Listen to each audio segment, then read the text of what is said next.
how are you? I hope you are fine and doing well. Guys, today I am going to tell you some English to Urdu to English sentences. Okay, now our first sentence is मेरी पीठ में दर्द हो रही है. My stomach is hurt. मेरे पेट में दर्द हो रही है. My stomach is hurt. मेरे घर आ जाओ. Come to my home. यहाँ बैठ जाओ. Sit here. यहाँ खड़े हो जाओ. Stand here. क्या तुम पानी पीना चाहोगे? Do you want to drink some water? देखो मेरे खिलौने कितने अच्छे हैं. See, look, my toys are so beautiful or nice. Okay. So now our fifth sentence is तुम्हें भूख लगी है? Are you hungry? तुम्हें भूख लगी है? Are you hungry? क्या मैं अंदर आ जाऊँ? क्या मैं अंदर आ जाऊँ? Can I come in?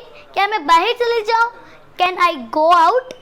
Can I go out or get out? ठीक है, मैं तुम्हारे खिलौनों से खेलना चाहती हूँ.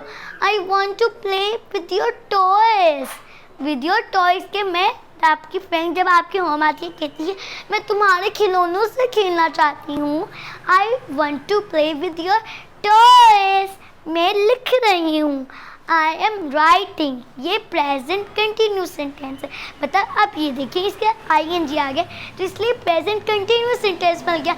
जो काम हो रहा होता है उसके साथ ing, जिस तरह आई एम राइटिंग अब ing लग गया तो ये बन गया present continuous sentence. So guys, देखने के लिए शुक्रिया. Thanks for watching. अल्लाह हाफिज़. Like, subscribe and share.